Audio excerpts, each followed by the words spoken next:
Hey Shiva, how are you doing? Hey, Nicole, I'm doing really well. Thank you. I'm stormy weather. We just got past the big storm, and I'm really glad to see a little bit of sunshine and hope everybody's doing okay after this big storm. How are you doing, Nicole? I'm doing well. It's true. I think California, when it rains, and it was raining hard with lots of flooding, lots of power outages, I think we're just not used to this extreme of weather. And so I think definitely Yeah. it definitely threw us through some sort of a loop. So happy to be home and safe and have power. It's definitely Yeah. a luxury. Yeah. But very excited to be talking today about a really important topic of artificial intelligence in medicine. Artificial intelligence and technology are revolutionizing all industries, including healthcare. With the most recent release of ChatGPT, we are excited to discuss how AI is currently being used and how it will be incorporated into healthcare. How are you feeling about AI in medicine? I think you answered it well when we were chatting another before. It is complicated. I think the way I feel about it is I feel optimistic and excited. I've begun using ChatGPT a bit, and I'm kind of excited about what it can do and how it can help. I also feel a little bit nervous thinking about the future and what what are some of the downsides in terms of medicine and health education and those things, Nicole. We'll have plenty of time to talk about it, but I'm excited mostly, and also excited to learn more, and also wondering if we as a human race can be somewhat cautious as well. What about you, Nicole? What are you thinking? Yeah, I do. I think AI is complicated. It's exciting, new technology. And I think anytime new technology is brought into the healthcare system, I think it does take us a while to adapt it and to kind of figure out what the pros and cons of it is. I Yeah. could imagine, just because we do have a lot of chart burden, to have some sort of technology to be able to help construct our notes based on what we're seeing in our interactions with the patient. I think that's a powerful tool, and having AI be able to scribe, I think that's really a wonderful resource. I do, I think one of the caveats is ChatGPT is trained from all the literature and all of everything that's been published by humans, and humans have biases. So therefore, ChatGPT also is inherently biased. And I think we have to be careful to toe that line of our training and the knowledge that we have and the ability for us to problem solve and not relying 100% on technology. I think there has to be that towing of the line and kind of figuring out what works best. And it'll be really exciting to hear from one of the specialists in the field, Dr. Bob Wachter, today to be able to talk about this really important topic. We are unbelievably privileged to introduce our incredible speaker today, Dr. Bob Wachter. Dr. Wachter is a professor and chair of the Department of Medicine at UCSF. Bob Wachter has authored 300 articles and 6 books, including the book The Digital Doctor: Hope, Hype, and Harm at the Dawn of Medicine's Computer Age, which was a New York Times bestseller. In 1996, Dr. Wachter coined the term hospitalist and is often considered the father of the hospitalist field, the fastest growing medical specialty in U.S. history. Modern Healthcare magazine has ranked Dr. Wachter 13 times as one of the 50 most influential physician executives in the U.S. During the COVID pandemic, Dr. Wachter's tweets on COVID-19 were viewed over 500 million times and served as a trusted source of information on the clinical, public health, and policy issues surrounding the pandemic. We are incredibly privileged and excited to welcome Dr. Bob Wachter to discuss the integration of artificial intelligence in healthcare. Welcome, Dr. Wachter. Thank you, Nicole. I see my mother's fax came through. I appreciate you going through my bio that way. Look forward to chatting with you. Dr. Walker, we're so delighted to have you and appreciate your time. We know you're very busy.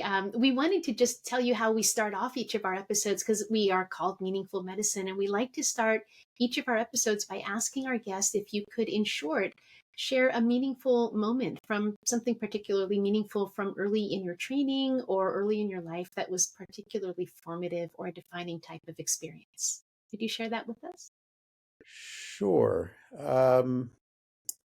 Probably the most defining experience, I was always already in medical school, And I got a call that my father, who was, I think, 51 at the time, had passed out on a train going into work. And he was ultimately diagnosed with gastric cancer and was told that he had a year or two to live. And I was devastated. I just thought, that he was a really important person in my life. Neither of my parents went to college. I clearly kind of lived for their children and was an incredibly wise person, although not didn't have very robust education in his life. Um, anyway, he got his affairs in order, really focused on living life to the fullest for the next few years, and he passed away at 91. About 40 years later, having outlived all of his physicians. So it taught me a whole lot of things. One is sometimes it's better to be lucky than good. And sometimes there's a lot of uncertainty in medicine. But having been on the receiving end, actually, I was a chipper medical student, came back to see his endoscopy, and the gastroenterologist put a teaching scope on, and I was looking down, and the gastroenterologist, he went down into my father's stomach, gulped quite loudly, and I said, and explained to me, this is not what I expected to find. I expected to find an ulcer or gastritis. So it's probably the most memorable moment I've had in medicine, and taught me a lot of things, but mostly I feel like we got incredibly lucky to have another 40 years of him. And it gave me a sense of what it feels like to be on the receiving end of bad news. Thank you so much for sharing that. I love hearing about how really medicine can go so far. And it's important to also appreciate the patient's point of view, but also we don't know everything. And I think the patient's resilience and the support of their family can also get them where they need to go. And happy to hear about your dad. Going into the topic today, can you tell us a little bit about what is generative artificial intelligence, or AI? Well, in a way, you're asking the wrong person, because I was not a computer science major in college. I was a political science major in college. So when I give a talk on AI, I show a cartoon that I love, which shows a professor in front of a whiteboard. And there's a bunch of math equations and regressions and differential equations on the left side. And then it says, and then a miracle occurred. And then there's a bunch more equations on the right side. I'm sort of in the then a miracle occurred mode. I mean, what it is from the layman's perspective, and I sort of think this is all that most people need to know about it, is a new form of artificial intelligence that does not require, that really acts like the human brain, is capable of coming up with predictions and conclusions based on it learning from data and information without the old way we used to think about artificial intelligence, that you had to program in intelligence, program in algorithms and guidelines and things like that. It can do that just by ingesting the corpus of the internet and information that it has access to, and then can come out with outputs that I think are pretty remarkable. I mean, the one that most people know is a subset of it, which is large language models, where it basically does that with the entire corpus of the information it can get its hands on from I was about to say in the English language, but actually in every language, and can predict what the next word was going to be, so they can write an essay for you and write it in the form of Hemingway, or write it in the form of me, as it turns out. But there are all sorts of other forms that involve not language, but visual representations. I think people are seeing more and more of it. But I think it's a considerable uptick in the capabilities and the potential of artificial intelligence from where we were before. And I think it does present the possibility of a different future for medicine now that we've seen what it's capable of. I love that phrase, ingesting the corpus of the internet. That's quite a big bite. And it's just really fabulous to think about how much has changed since the time you wrote your book, which I think was in 2015, Correct. till now. And the first Nicole and I both enjoyed very much your Grand Rounds talk a couple of months ago on AI, also at UCSF. And one of the things that comes up is the first iteration maybe of AI in healthcare was, as you talked about it, was the electronic health record. And I think you had a slide that said, what could possibly go wrong? I mean, Mhm. it seemed like a great idea. And I think the expectation with artificial intelligence is in everyone's mind, this will make us better, faster, smarter, everything will improve. We'd love if you could talk a little bit about something you talked about in your talks also, the productivity paradox.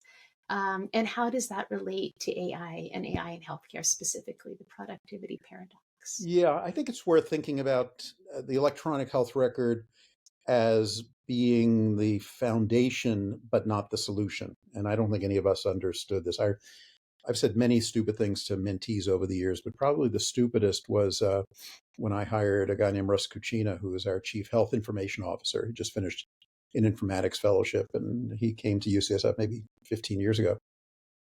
And I said, you're going to have this really exciting job. You're going to be helping us implement this big computer system called an electronic health record and get us to go from scribbling on pieces of paper and using Post-it notes and storing charts on Lazy Susans to this new electronic universe where we store it digitally and move it around digitally. And I said, that's going to be really exciting for maybe 3, 4, 5 years. And then what will you do when that's done?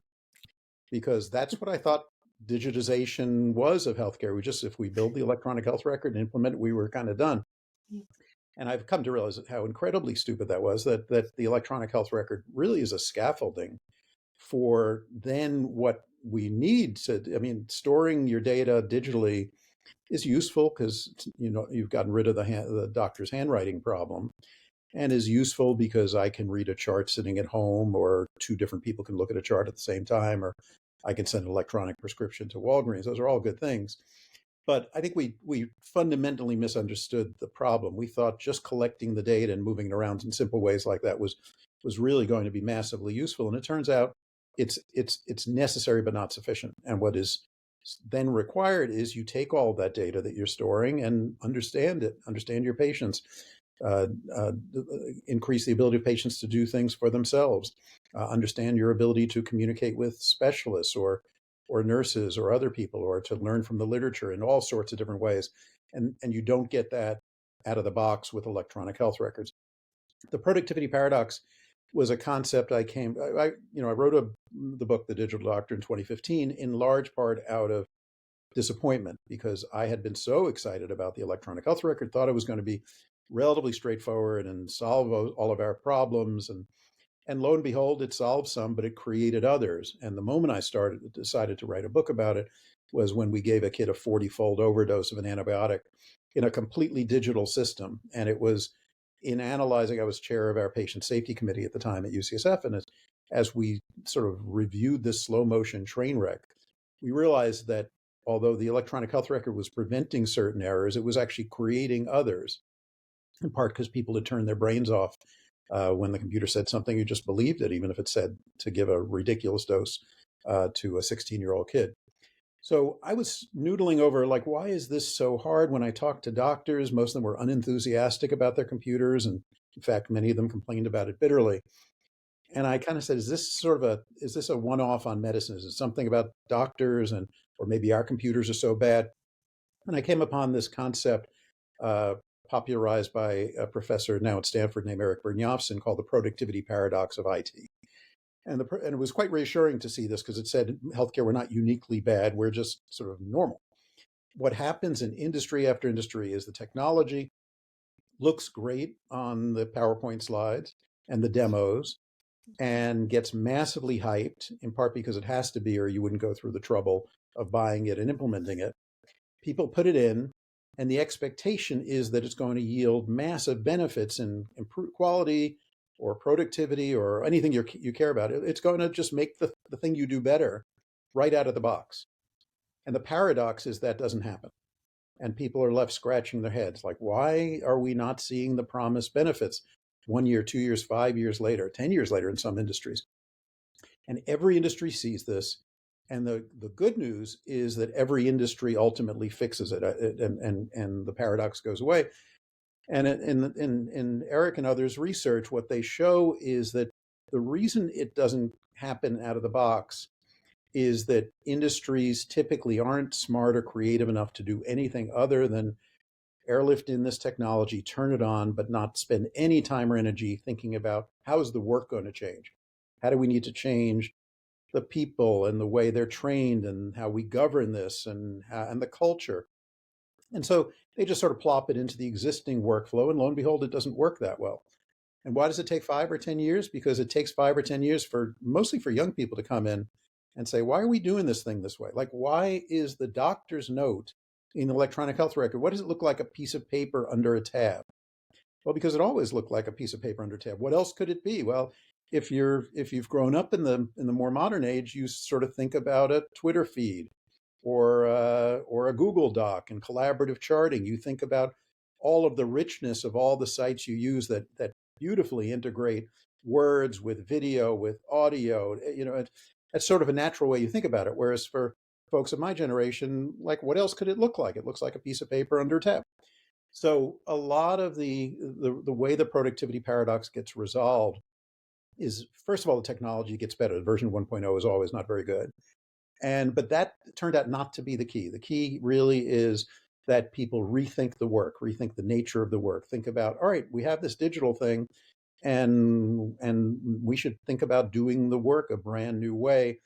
So that was a concept I found quite liberating because, and if you read the book, the first 26 chapters, I believe, are pretty grumpy. They were like my manifestation of why is this so problematic? Why are people so unhappy with it? And really, what I did was spend a year talking to everybody I could think of, from CEOs of IT of EHR companies to I spent a day at Boeing headquarters, like flying a 777 and talking to their engineers, to doctors and nurses and patients. And so the first 26 chapters are like, here's what I've come to understand about why this is so hard and why we were naive to believe that you just flip a switch and it's all good. And then chapter 27, I had some people come up to me and say, like, who ghost wrote that chapter for you? Because it's the sunny, optimistic, the future is going to be great. This is going to yield real benefits. It's going to make the jobs of doctors and nurses better and easier. It's going to make the job of being a patient or a family member better, more democratized. It's going to cut healthcare costs. And people said, like, who wrote that for you? But I said, no, I can see where this goes. It's just not there yet. And I think where this goes was partly waiting for this new AI to layer into our existing systems, because having all this data flowing through our digital tubes is simply not enough. We have to figure out ways of taking the data and analyzing it and predicting and suggesting and doing all sorts of things that we really couldn't do until this new technology came on the scene. Oh, that's such a good way to put it. I think thinking about, with a new tool, you also have to think about who's going to be using the tool. What does that workflow look like? And who's going to be buying into this new tool? And are they going to be trained? And so really thinking about that full picture and how it's going to integrate is extremely important. I'd love to talk about really how artificial intelligence or AI is currently being integrated into healthcare. Yeah, it's still pretty early. I'd say probably its greatest integration into healthcare today is by individual people experimenting. I mean, I don't know about you, but periodically, if I've got a complicated patient who I normally would go to UpToDate to look something up, or maybe call my friend the consultant for a curbside consult, I'm now just as likely to put it into GPT-4 and see what it says. And I have to say, most of the time, it says something pretty intelligent. I mean, not all that different than what I might expect, from running into a pal in the cafeteria and running a quick case by him or her. So I'd say that the use cases now are pretty informal and kind of a thousand flowers blooming. Everybody trying to figure out how this thing can help them do their work better. So, a lot of drafting letters of recommendation and drafting. I'm writing a report now for a national group on the impact of patient safety, of AI on patient safety, and took basically the transcript of the conversations during a conference and plopped it into GPT-4 and said, summarize this for me. So I think it's at this point not very institutionally based, because institutions are still kind of figuring this out. What's going to quickly happen, and it's already happening a little bit at UCSF and at some other institutions, is we'll begin using it for mostly back office and operational functions.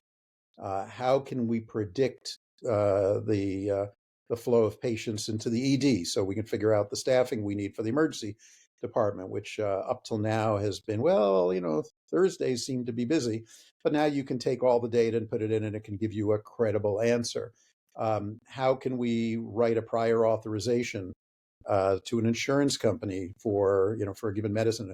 One company developed an AI tool where they told me if you just type in the letter O, it will draft Ozempic prior authorization United Healthcare. Just all you have to do is type in O, and that knows that's what you're trying to do. Of course, United Healthcare has its own AI designed to reject your AI generated prior authorization. So there's going to be a little bit of an arms race. But I think we're starting with kind of back office functions because of the recognition that in healthcare, we made a huge mistake in the AI world about 30 years ago, where they had some very early, very rudimentary AI tools. And they decided to start on what they thought was the most interesting problem, but turns out to be by far the hardest problem, which is diagnosis. And I asked some of the leading AI experts at the time, like, why did you do that? In retrospect, that was such a terrible mistake. And they said it was the most interesting problem. It just seemed logical. But I think we're smarter now. And even though these tools are far, far more powerful than the ones they had, I think people are quite reluctant to start out with high stakes areas like the AI makes the diagnosis, the AI suggests the therapy.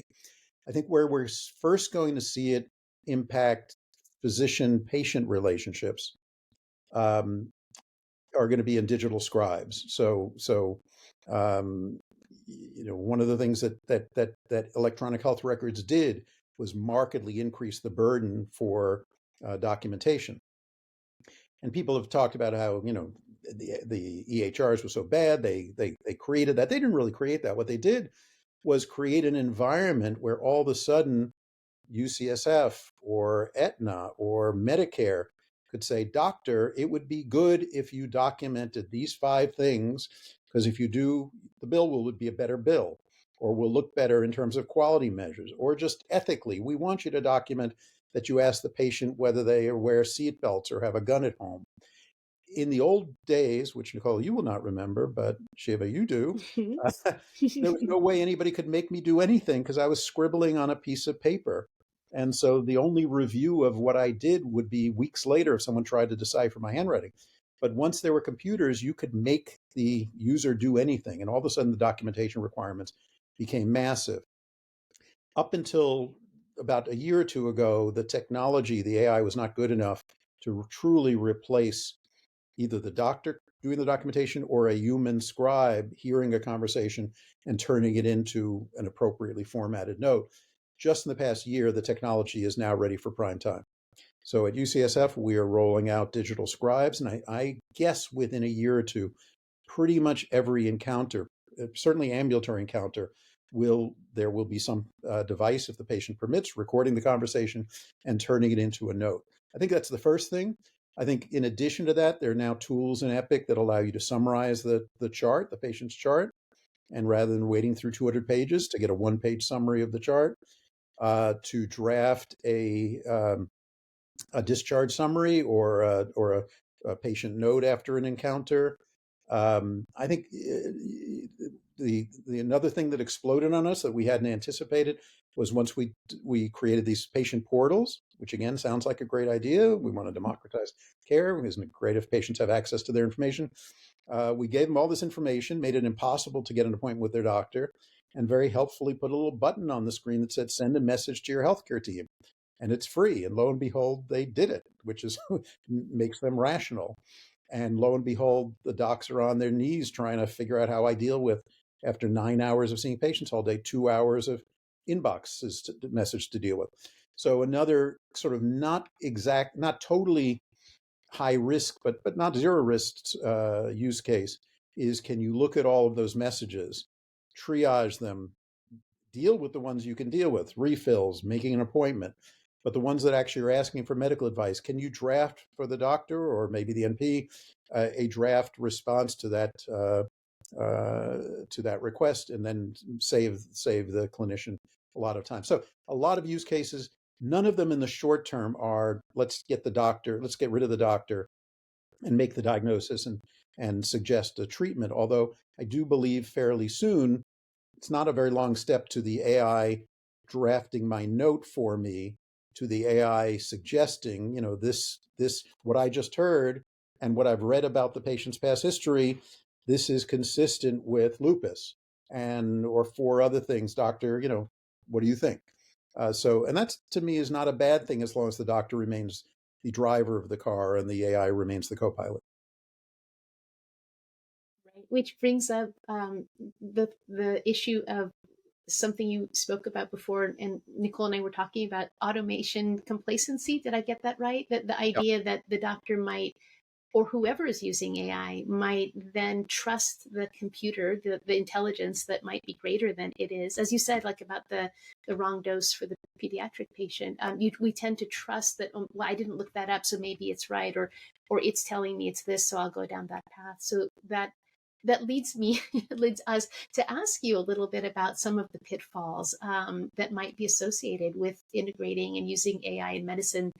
Could you talk a little bit about that? Because there is a lot of optimism, but just the other thing I was thinking of is I mentor a lot of students who are, as you know, many are post-bac students who are, planning to go to medical school. What better way to learn about medicine and the workings of a physician than to be a scribe, which was itself a new industry since the electronic health record came out and people became overwhelmed as clinicians. And now it sounds like that work, that landscape of human scribes might be lost because we'll have digital scribes. So there's so much changing in the landscape and in the life of our world of medicine. Well, I My think point, there's yeah, a lot there. a lot to talk about. Yeah. In terms of the work, the goal of medicine and healthcare, it's sad to say this in a way because I love my job and I have a daughter who's a second-year medical resident and son-in-law's an intern. So, I want them to have great jobs and be happy. But the goal is to produce the best health at the lowest cost. And the system will move in that direction and won't care that much about our jobs. We will, and we should. Um, but, tasks that can be done well by technology at a lower cost and with less friction for a patient, I think will be. And I think the trick here will be that will certainly take away some jobs. And I think you're right. I think the job of scribe lasted about 7 or 8 years and probably is going to go away. Um, but, that $30 an hour we were paying for the scribe got paid for by somebody. And if that can be done at $10 an hour for what we should pay the company and just as well, and then that's probably progress, although, understand it's disruptive. Versions of that will probably happen throughout the healthcare system. Now, what I think is reassuring for those of us that like our jobs, and when I send a message to the department that I run, it goes to 3,000 people. So those are the people that have jobs in my world that I'm at least partly responsible for. Is there's so much more that needs to be done. And in healthcare, at least, it's not only that it's too expensive to hire all these people, but in many cases, we can't find them. And I think that will be helpful politically in that if you think about the two biggest strikes in the United States last year, one was the auto industry, the other was Hollywood. They were partly about wages and benefits, but they were partly about being replaced by AI. I think it would be naive to think that those concerns wouldn't emerge in healthcare if it turns out that AI is beginning to replace radiologists or pathologists or dermatologists. Guessing we'll hear from those doctors and their lobbies. But on the other hand, try to find enough radiologists or dermatologists or primary care docs or emergency medicine doctors or clerks or scrub nurses, go through the entire system. In most of healthcare, we don't have enough people to do all of the tasks. And the people that we have are overwhelmed and burned out, and partly because they spend so much of their time doing things that you really don't need someone with their education and their skills and frankly their cost to do. And so, what is this like 50 years from now? I don't know. I won't be around, but I'm a little scared about how many jobs will be lost. But I think over the foreseeable future, this is net good. I think for the professions of healthcare, there will be some jobs that go away. There'll be some new jobs that are created. But I think the needs are so great and only increasing that I think this will certainly, I think, be good for patients. Now, the issue of the downsides, they're massive. And I think if we don't think very carefully about them, we'll get some things very wrong.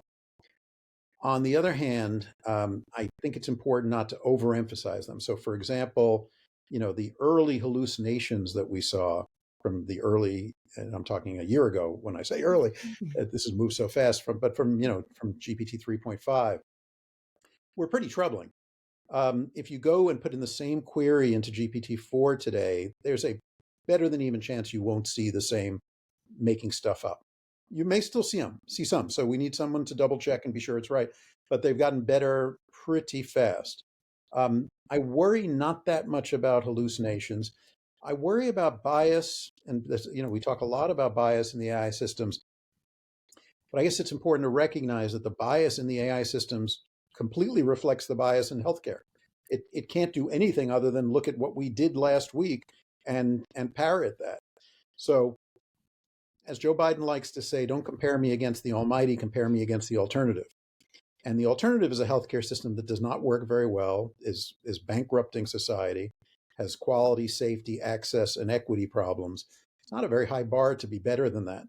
And I think in a lot of areas, I think it's easy to take on the AI, and some of the concerns and objections are completely legitimate. I think we've got to think very carefully about them.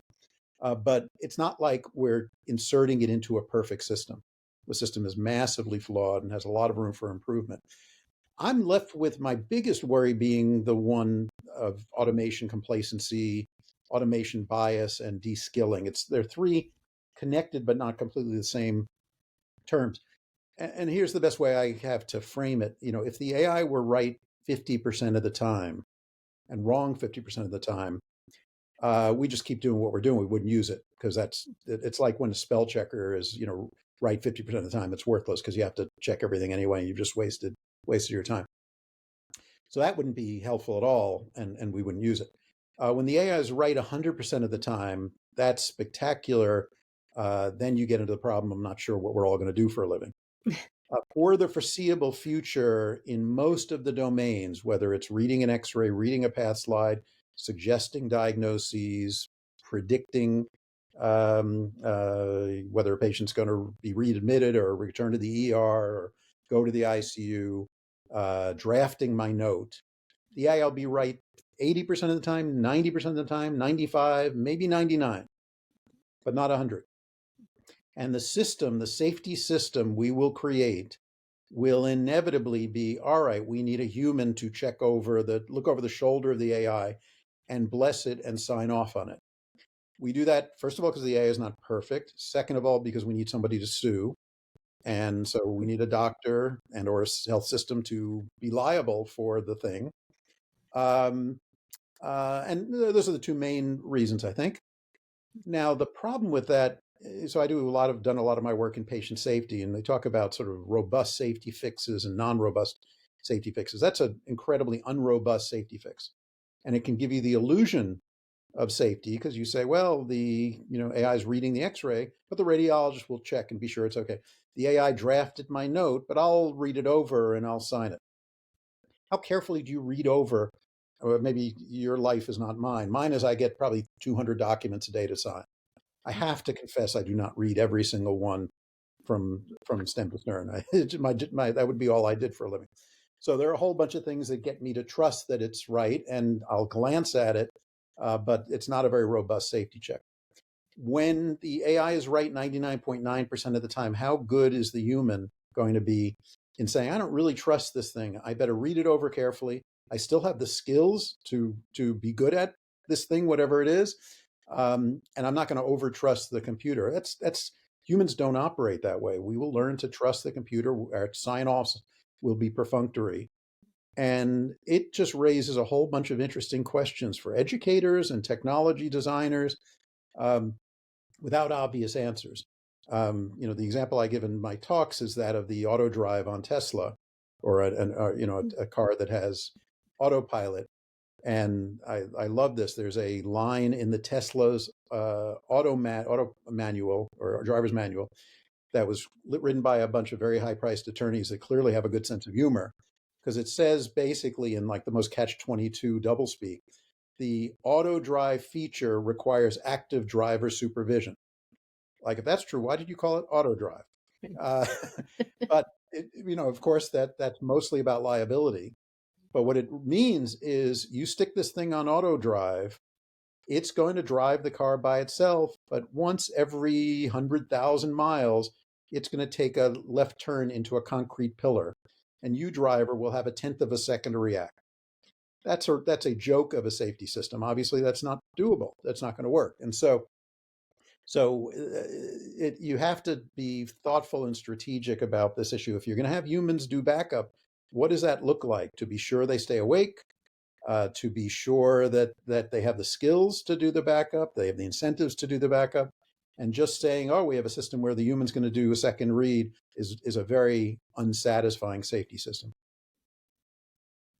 I know you mentioned the hallucinations, and I know it's pretty scary when you think about it. That the AI, you ask the AI questions, and then it comes up with maybe inaccurate and kind of made up facts, and says it in a way that you kind of start to question yourself: is this actually Mhm. true? Am I missing something? And so I know that they're continuing to do iterations and try to avoid these quote unquote hallucinations. But for me, that's a very scary aspect of trusting and using AI. Yeah, Uh, no, I think that it's a dominant issue. Is an issue of trustworthiness, and trustworthiness is how is it worthy of trust, and then how much trust you give it are related but not the same. Um, there's a lot of work on hallucinations to try to make them better. Um, Humans sometimes hallucinate too, and so again, it's not the almighty. Um, I think it's going to get better, but in some ways, as it gets better, then the automation complacency problem kicks in. Right now, when I ask AI for an answer on something where the stakes are high, I'm going to read it over pretty carefully to be sure. I'm not going to take its word for it. And when it says, "Well, here's a reference that supports the thing," I'm going to click on it and be sure it's real, because every now and then it'll have made it up. It tries to be a crowd pleaser. Um, but in the future, if I check it, 100 times and it's right every time, I'm probably going to stop checking. So you end up in the situation where I think for now we're probably okay because it's novel enough, and we don't trust it that much that where you check it now. There's an issue there, which is people like me, grew up in an era without any of these tools, and so it probably is somewhere deep down in my neurons are somewhat skeptical about all this newfangled technology. I feel like, the old guy chasing the kids off his lawn. Whereas for younger people that grew up with the technology, it may not be natural to double check it. Um, and then over time, Nicole, your generation will be the older people, and you will not have grown up in an era where you sort of knew anything other than this. Um, the example there that comes to mind is when I was writing my book, I had the privilege of interviewing Captain Sullenberger, the pilot who landed the plane in the Hudson. And Sully's an amazing guy, and was describing. We were talking about a couple of aviation accidents that had happened, where basically the AI glitched or the technology glitched, and the plane essentially went off autopilot in a middle of a difficult circumstance, and the pilots had to do the right thing, and they did the wrong thing. And what Sully said is, and I'll never forget this, he said they were flying a plane they were not familiar with, which is a plane where the technology is not helping you.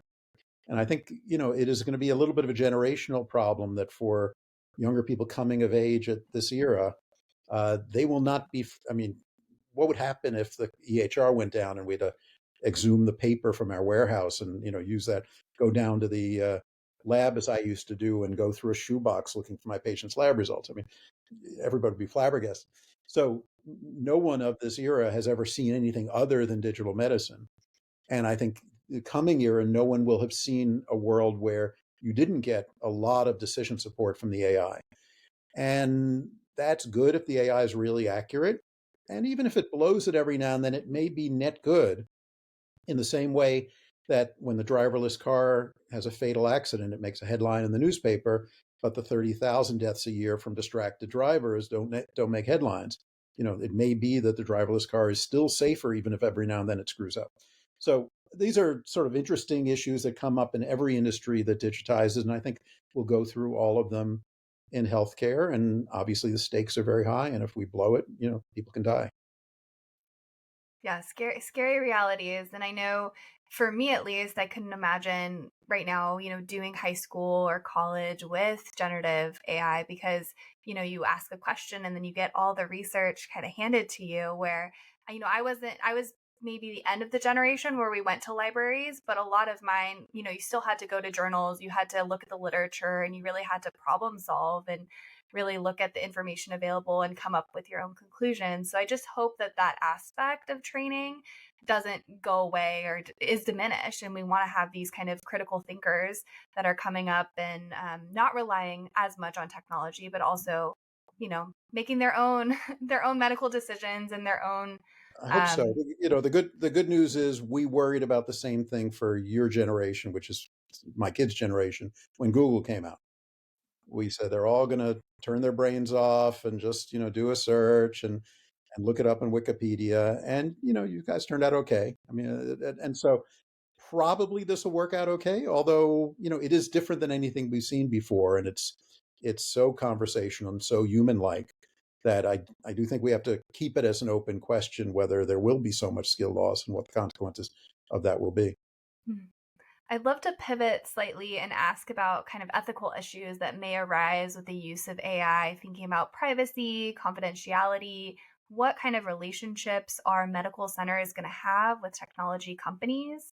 And how do you kind of fit that into your thoughts about AI? Yeah, I don't know. I guess um, the AI in that regard doesn't concern me any more than where it always. I mean, the real move was from paper records to electronic health records, and the fact that all of your patient data is now sitting in a computer somewhere, probably sitting in a cloud somewhere. The cloud is probably owned by one of three companies, each of which is worth $3 trillion. Um, and therefore there's some risk that it will escape. On the other hand, when it sat on a dusty shard in the basement of San Francisco General, it wasn't all that safe either. It was just hard to steal it at scale and hard to put the hospital up for ransom if you did steal it. So yeah, I think that, I mean, my concerns about privacy and security aren't elevated that much compared to where we already are. We already are in a world where your data are digital, they're being stored somewhere. And personally, I'm more comfortable with them being stored in a cloud run by a company like Amazon or Microsoft that has industrial strength. I think that's a fair fight that they'll be able to keep your data private, assuming they have incentives and the regulatory environment makes them do it, than what a small company might do or what I might do, if I was storing your data on my computer. I mean, one of the things we've seen with, and this is a different in AI, when GPT just first came out, a lot of people, including me, copied data out of the electronic health record and put it into GPT-4 on our computers to check out and see how it did. Not with a lot of patient identifiers, but probably with enough patient information that you could recreate who a patient was. UCSF, as of a month or two ago, basically purchased a version of GPT-4 and they call it Versa, and put it inside our firewall. They basically said people are going to start using these tools, whether we provide them for them or not. We should provide them for them so that they can use them in a way that's safe and secure and behind the firewall. So I think the issue of security and privacy is a real issue. I don't see it changing that much in the AI world. I think it just remains a huge issue. There probably will be more corporate relationships. The more things that we want to do with our data that require us sending them to a company. And so the importance of securing the data as we do that and de-identifying the data is going to grow some. But the real switch here was going from paper to electronic, which I think created the risk of digital security that we're seeing playing out in a lot of places as hospitals are held for ransom. Dr. Wachter, I want to ask you about how you see AI transforming healthcare in the future, and more particularly, what your personal dream is about how AI can transform. But before I ask you that, could I ask you to share with our audience about the randomized controlled trial that was done with Amy, which I had never heard about, Yeah. yeah, would you mind sharing Sure. and then we can transfer into your dreams? But I want to admit that I'm a little scared by what you were about to share. Yeah. And I'll tell you why in a moment. Okay, sure. Yeah. Yeah. Um, One of the things I've been watching for, I've been a close observer of all of this since GPT first came out, was I'd say the first few months of GPT were party tricks. Look, it can draft an essay and do it in the form of a character from The Godfather. Wow, that's pretty cool. Then it was like, wow, it can pass the medical boards. It can do better than a human on the SATs. That's pretty cool. But that's still not use in real life situations. And then a few studies from industry where they gave call center operators access to GPT and showed how much more productive they were, and that the end users were very satisfied with it. Okay, that's real world, not healthcare yet. 3 weeks ago, Google came out with a study using essentially a customized tuned AI tool called Amy, which it has all of the world's literature in it, but also it has the results of thousands of doctor-patient digital encounters where patients sent in, I'm having abdominal pain, I have a fever, my arm feels weak, whatever.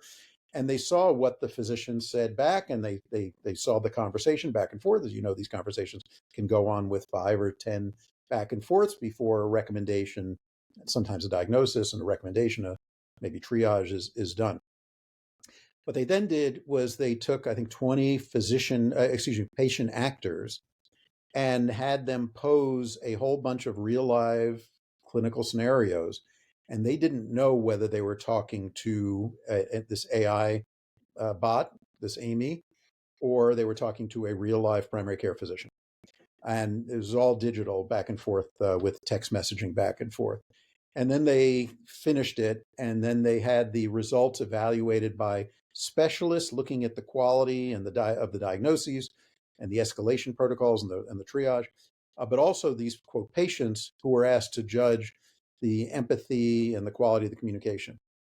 And pretty much uniformly, the specialists judged the diagnoses to be more accurate, the ones that were made by the AI, and the patients, quasi-patients, these actor patients, judged the quality of the communication and empathy to be better when it came from the AI than when it came from the primary care docs.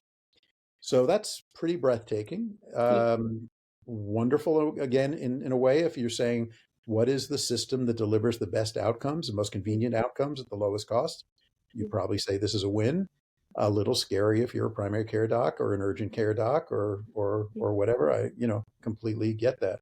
But I think we're now beginning to see real life applications of these tools in situations that are completely clinically credible, and they seem to show that these tools are awfully good at what they purport to do. Yeah. And I feel so confused about how I feel because I'm a bubble of excitement and terror at the same time. And I really don't know if you ask me how I feel. I'm really thrilled. That's really amazing in terms Yeah. of progress. It's just mind blowing.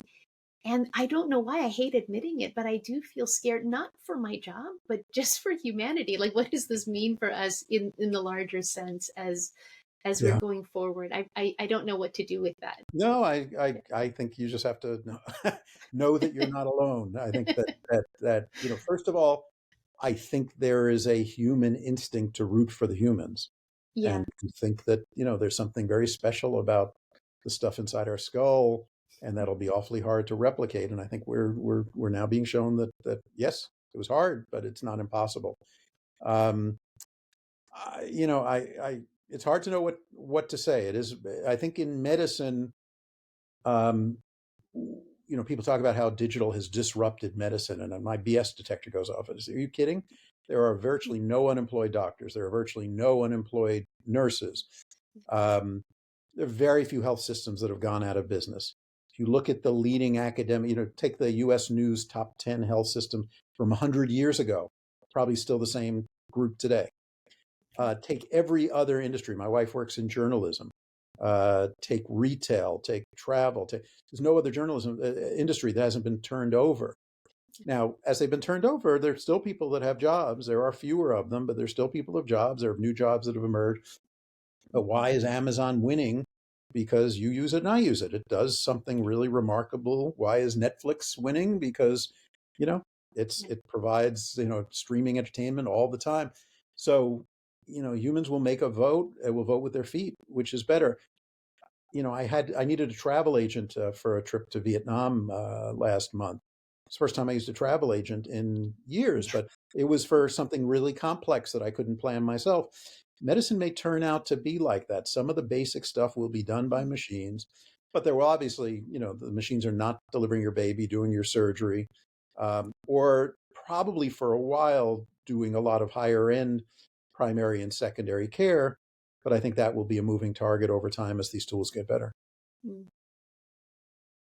Thank you for sharing that. And thank you for, again, addressing there is a conflict of emotions, but it is a process. And do you have a personal hope? Because you're next generation, also you're a leader in health education, and your own family are the next generation. Do you have a personal hope for how you would like to see the changes happen? And do we have any hope in controlling that? Yeah, I'm really optimistic. I mean, I come into this feeling like our healthcare system is wildly broken. I mean, you have unsatisfied patients, unsatisfied providers, and unsatisfied payers. And so there's a lot of room for improvement. And so I can see a day, I guess, my feeling is there's sort of a short, medium, and long-term set of issues here. I think short term, you're going to start seeing it rolled out in specific use cases that are just wonderful. I mean, just the digital scribe is like, wow, that's great. It saves me 3 minutes an encounter. That's minutes that I was doing nothing useful. Now, even that, though, is you have to be careful. Was there something about you putting pen to paper or fingers to type to machine that helped you think through the cases? There might be a little bit lost there, but I think overall it's net good.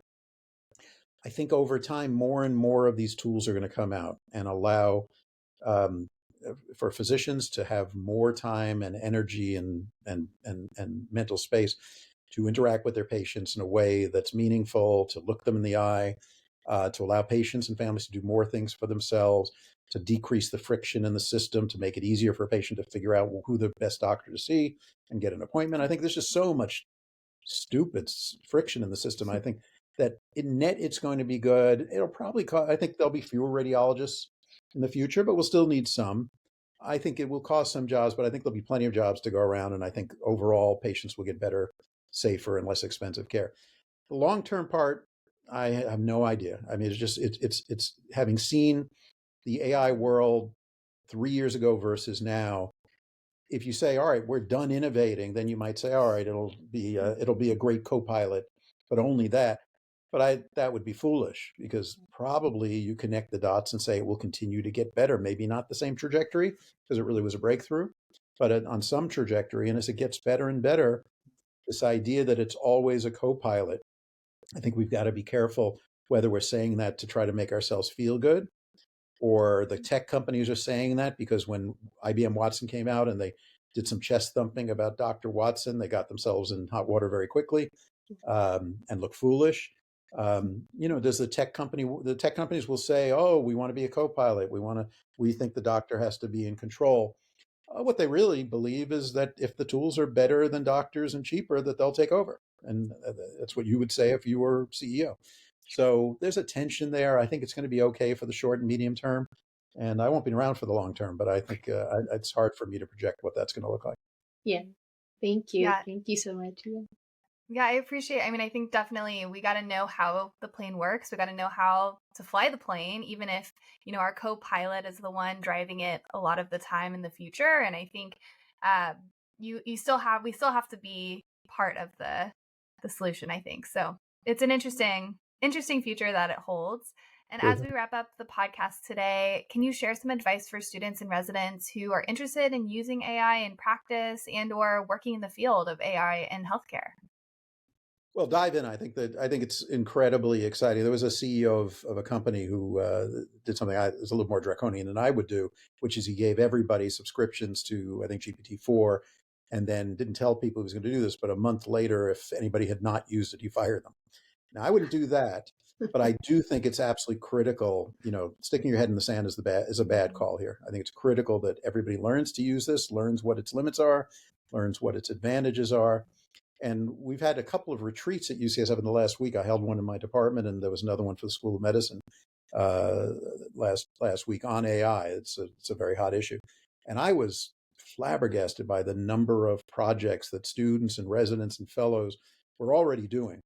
So I think for a lot of people of my generation, it's sort of new. Maybe I'll try something, but for the younger generation, this is like incredibly exciting, I think, and it's quite natural to them in terms of their ways of interacting with technology. And I think that's the right call. I think putting our head in the sand and saying, we can push this thing away because it's a little scary, that's just the wrong call. I think for individuals, you need to be good at this, and there's some skill involved in learning how to use it effectively. And for organizations, I can't imagine an organization being successful in the future if it's not great at this. So I think we should all be all in.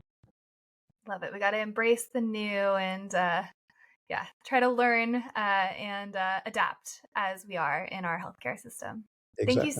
Thank you so much for taking the time, Dr. Wachter, and being on the podcast with us today. This was absolutely incredible. It was a joy. Thanks for having me. Thank you, Dr. Wachter. I really appreciate all your knowledge, wisdom, and optimism. It means a lot to us. Thank you. Thanks.